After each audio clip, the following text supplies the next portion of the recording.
Bem-vindos a Falar Ciência, um programa sobre ciência e sociedade.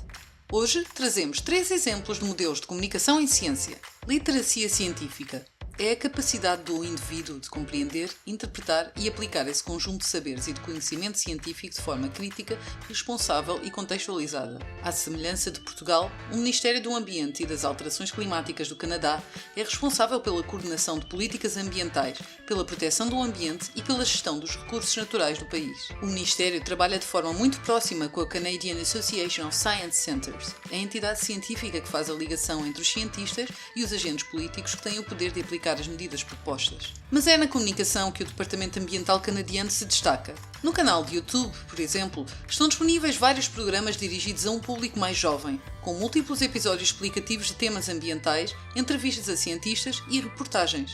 O objetivo? Fomentar o interesse pelo ambiente e promover a literacia científica entre a população de língua inglesa e francesa desde muito cedo. Um bom exemplo desta estratégia de comunicação são os episódios de Ask a Scientist ou Question Scientifique. Crianças e jovens são incentivados a enviar perguntas para o Departamento de Comunicação de Ciência do Ministério. Essas questões são depois respondidas por cientistas e publicadas numa série de episódios. Os vídeos são curtos e habitualmente conduzidos por um comunicador de ciência. Por vezes, a criança é convidada a participar diretamente no vídeo com a sua pergunta. É de destacar o esforço na produção dos vídeos nas 2 línguas. Com 2 versões gravadas e opção de legendas, tem um enorme potencial de alcançar uma grande fatia da população mundial. Tem, no entanto, muito poucas visualizações, falhando na sua divulgação. E se a ciência não é comunicada com sucesso, então o público nunca poderá ter conhecimento da mesma. Passemos ao segundo exemplo, compreensão pública da ciência. Pode ser difícil de distinguir da literacia científica. Para muitos, a literacia é a base da compreensão. Porém, outros investigadores assumem que a compreensão é um conjunto de conhecimentos científicos,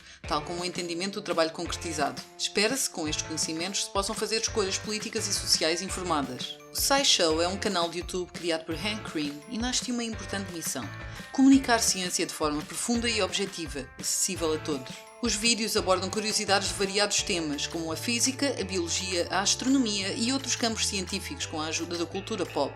Hank Green foi o primeiro apresentador. Porém, o canal foi crescendo e integrou cada vez mais membros na equipa, como podemos ver pelo seu programa de residência, onde novos cientistas e comunicadores de ciência são convidados a escrever e apresentar o programa. O SciShow consegue tornar a ciência acessível e envolvente para todos os públicos.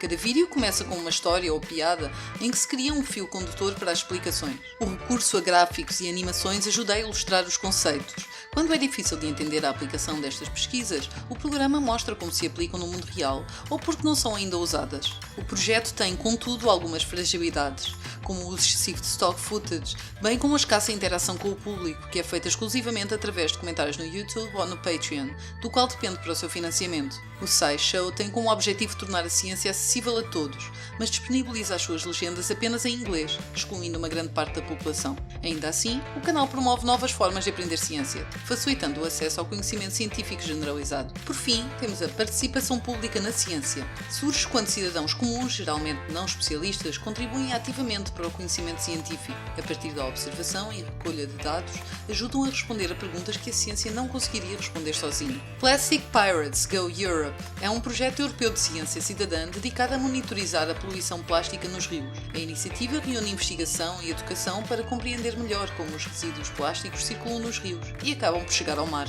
Lançado oficialmente em 2022, o projeto contou com a participação de 14 países europeus, incluindo Portugal, cuja coordenação foi feita pela Ciência Viva. Mais de 25 mil jovens entre os 10 e os 16 anos participaram na iniciativa. Organizados em grupo, deslocaram-se até ao terreno, recolheram, identificaram e categorizaram resíduos plásticos e carregaram a informação numa plataforma europeia. Esses dados foram depois analisados para compreender melhor o estado dos rios europeus e as possíveis origens da poluição por plástico. Os números não só mostram a forte adesão internacional, mas também o alcance do projeto. Foram monitorizados mais de 360 rios em toda a Europa e mais de 1.200 conjuntos de dados verificados foram produzidos durante esse período. Mas até que ponto é que estes dados foram realmente aplicados em investigação científica? A iniciativa pode ter funcionado mais como uma ferramenta de sensibilização do que como produção de ciência propriamente dita. Também não é claro se o projeto mudou os comportamentos dos jovens a longo prazo. Uma vez que o projeto terminou no ano passado, ainda não é possível avaliar estas mudanças. Apesar disso, o impacto conseguiu ultrapassar as fronteiras europeias. Países como Barbados, Equador, Chile e Egito inspiraram-se neste modelo e começaram a desenvolver os seus próprios projetos piloto,